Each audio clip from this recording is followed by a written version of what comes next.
Hi good evening friends. इस video में हम लोग देखने वाले हैं नर्सिंग ट्यूटर के क्वेश्चन पेपर को। और ये क्वेश्चन पेपर है आपका 22 अगस्त का। और ये मॉर्निंग शिफ्ट का है। फर्स्ट शिफ्ट जो हुआ था 9 AM से लेके 11 AM तक।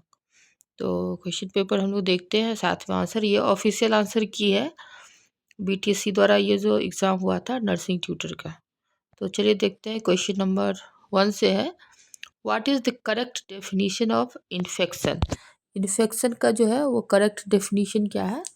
तो इन्फेक्शन होता है entry of infectious agent into host and it's multiplication with in the host.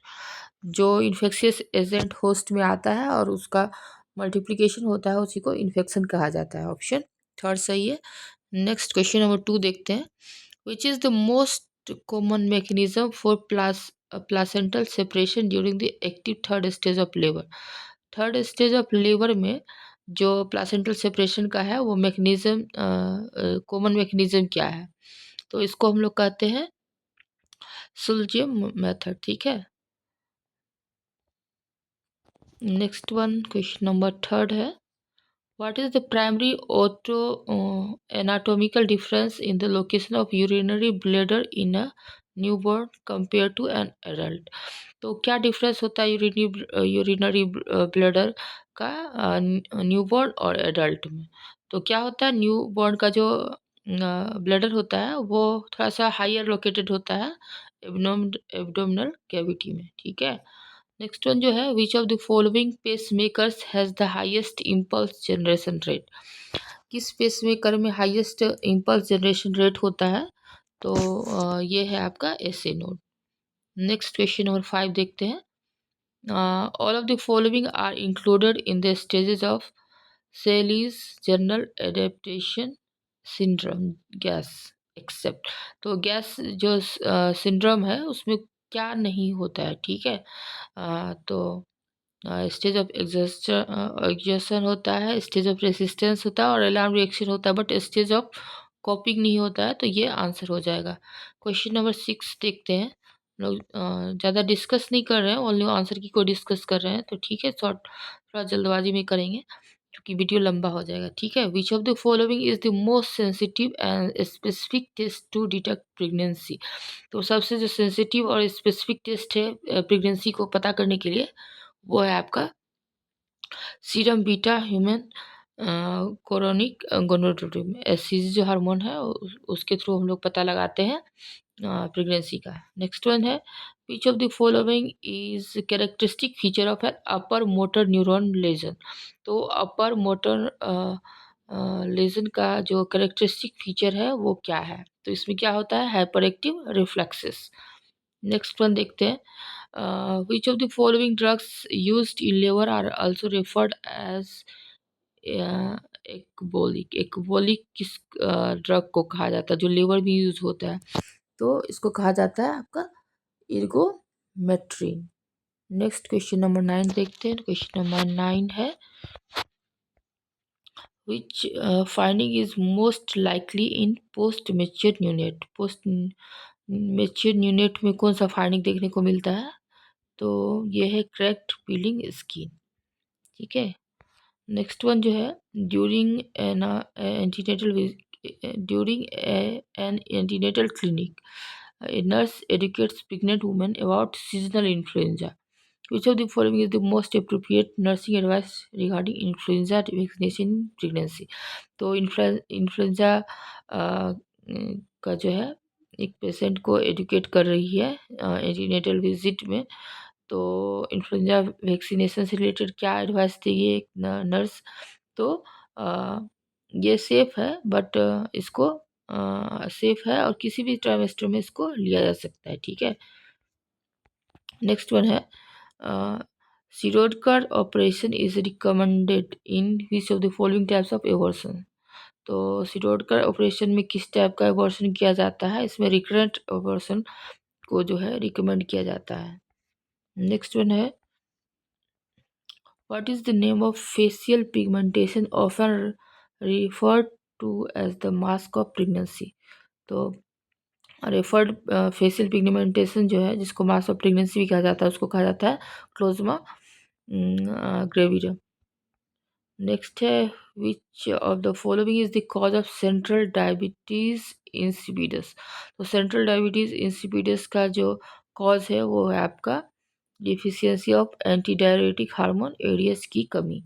Next one देखते हैं which of the following is the hallmark sign that differentiates neurogenic shock from other types of shock. तो neurogenic shock को other type के shock से कौन सा hallmark sign differentiate करता है, तो ये है आपका bradycardia and hypotension. Next question देखते हैं, क्वेश्चन नंबर 15 है ए की feature differentiating primary bipolar disorder from substance induced bipolar disorder is. तो क्या डिफरेंस है आपका प्राइमरी पोलर डिसऑर्डर से और सब्सटेंस इंड्यूस्ड बाइपोलर डिसऑर्डर में। तो क्या होता है, जो ऑनसेट है इंडिपेंडेंट ऑफ सब्सटेंस यूज के से इंडिपेंडेंट होता है आपका प्राइमरी बाइपोलर डिसऑर्डर। ठीक है, नेक्स्ट वन है which is the characteristic precordial crunching sound produced by the heart beating against air-filled tissues in the mediastinum। Mediastinum में क्या आपका प्रीकॉर्डियल क्रंचिंग साउंड प्रोड्यूस होता है, तो ये है आप ये साइन जो है वो है आपका है हेमांस हामांस साइन। ठीक है, नेक्स्ट वन है what is the key feature of folie a deux. ठीक है, फॉलिक्स ड्यूएक्स का क्या की फीचर है, ठीक है, development of a similar delusion in two or more individual who are closely associated. जो दो पर्सन है जो क्लोजली रिलेटेड है उनमें सेम टाइप का जो डिल्यूजन डेवलपमेंट होता है उसी को फॉली ड्यूएक्स कहते हैं। ठीक है, नेक्स्ट वन क्वेश्चन नंबर 18 है what is the universally recognised mnemonic used for primary survey in trauma. Primary survey जो ट्रोमा में होता है उसको क्या कहा जाता है, यह ABCD। नेक्स्ट वन है first stage of labour ends with which of the following event. First stage किसके साथ इंड होता है, तो इसमें जो है सर्वाइकल डायलिटेशन जब 10 सेंटीमीटर हो जाता है तो first stage of labour end हो जाता है। नेक्स्ट वन क्वेश्चन नंबर 20 है which of the following scales is used as diagnostic test used to identify cognitive deficit and schizophrenia। schizophrenia में कॉग्निटिव डिफिसिट को टेस्ट करने के लिए कौन सा टेस्ट किया जाता है, तो ये है आपका matrix battery test. Next one देखते हैं which of the following national programs is specifically directed towards the control and prevention of iron deficiency anemia among adolescent। तो कौन सा नेशनल प्रोग्राम है जो कि आयरन डिफिशियंसी एनीमिया को कंट्रोल करने के लिए बनाया गया है, तो ये है WIFS। नेक्स्ट है which of the following medication is administered to a patient with bone marrow transplantation affected with graft versus host disease. GVHD जो डिजीज है उसमें कौन सा मेडिकेशन जो है वो दिया जाता है bone marrow transplantation affected patient को, यह है मिथाइल प्रेडनिसोलोन। नेक्स्ट क्वेश्चन देखते हैं which of the following is true regarding abrasion. Abrasion जो होता है उसके रिगार्डिंग क्या सही है, तो एब्रोजन जो है एब्रेजन वो है आपका वुंड कॉज्ड बाय रबिंग और scraping that remove superficial layer of skin. अगला क्वेश्चन देख लेते हैं हम लोग, अगला है 24 while performing a Ballard score in NIC। ठीक है, बेलार्ड स्कोर हम लोग परफॉर्म कर रहे हैं। Which of the following neuromuscular criteria is assess to estimate gestational age. Gestational age को एस्टिमेट करने के लिए क्या करते हैं हम लोग, आर्म रिक्वायर करते हैं। ठीक है, नेक्स्ट वन जो है वो है which of the following statement is incorrect with regard to bed making procedure. Bed making procedure से रिलेटेड कौन सा स्टेटमेंट इनकरेक्ट है, तो इसमें है always lower the bed to a comfortable position while tucking the linen. ये जो है वो रॉन्ग प्रैक्टिस है, बाकी आपको अवॉइड करना चाहिए यूज्ड लिनन को सेक करने से और सॉइल लिनन को यूनिफॉर्म से दूर रखना है।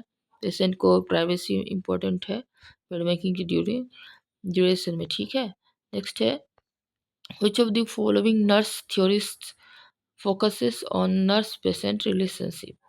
तो नर्स पेशेंट रिलेशनशिप के लिए कौन सा नर्स थ्योरी जो है वो फोकस कर रही है, तो ये है हिल्डेगार्ड पेपुली।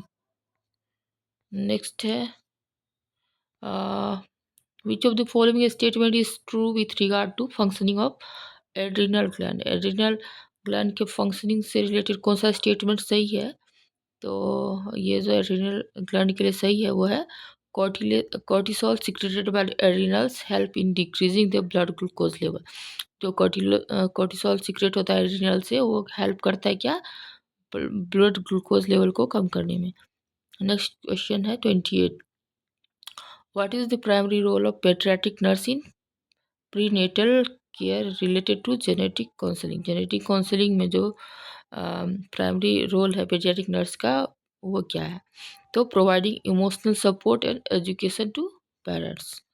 नेक्स्ट क्वेश्चन है which of the following is an initial symptom observe in a patient presenting with portal hypotension. Portal hypotension किसी पेशेंट में है तो क्या इनिशियल सिम्टम जो है ऑब्जर्व होगा, तो इसमें क्या हो जाता है आपका हेपाटिक इंसेफ्लोपैथी।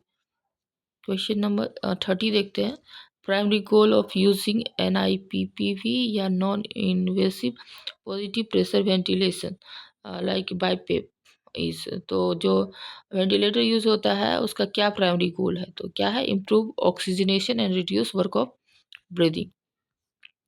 क्वेश्चन नंबर 31 है, in nursing process nursing diagnosis refers to. Nursing diagnosis means क्या होता है, identification of patients patient needs based on assessment. Assessment के अनुसार पेशेंट के नीड को आइडेंटिफाई करना ही नर्सिंग डायग्नोसिस कहलाएगा। नेक्स्ट है which process is commonly use to sterilise patient care items like endoscope और ब्रोंकोस्कोप।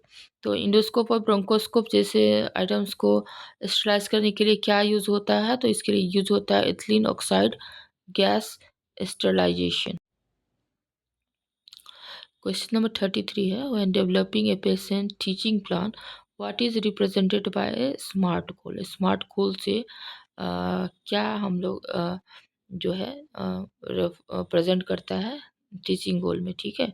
तो स्मार्ट में S for specific, M for measurable, A for achievable, R for relevant and T for time bound. Next 34 है, on which of the following days of ovulation process does the uterus become a pelvic organ. तो कितने दिन बाद जो है pelvic organ जो है uterus बन जाता है, वो है at the end of 6 weeks after delivery. जो 6 वीक के बाद डिलीवरी के यूट्रस जो है ना बिल्कुल नॉर्मल हो जाता है। नेक्स्ट वन क्वेश्चन नंबर 35 है, which of the following factors is the most likely to decrease the oxygenation saturation of the patient in the body। तो क्या ऑक्सीजन सेचुरेशन को कम करता है, तो ये है trauma to C3 and C5। C3 C5 में ट्रोमा हो जाता है तो ऑक्सीजनेशन सेचुरेशन को जो है कम कर देता है। नेक्स्ट वन है which electrolyte imbalance is primarily seen in adrenal insufficiency due to aldosterone deficiency. Aldosterone deficiency के कारण क्या देखने को मिलता है, ठीक है, तो ये इसमें मिलता है आपको हाइपोनेट्रीमिया। नेक्स्ट है which class of drug is primarily used in the pharmacologic treatment of postpartum depression. तो पोस्टपार्टम डिप्रेशन में को ट्रीट करने के लिए कौन सा दवा यूज होता है, तो ये यूज होता है आपका SSRIs, ठीक है। अगला है which of the following fetal presentation carries the highest risk for developing umbilical cord prolapse.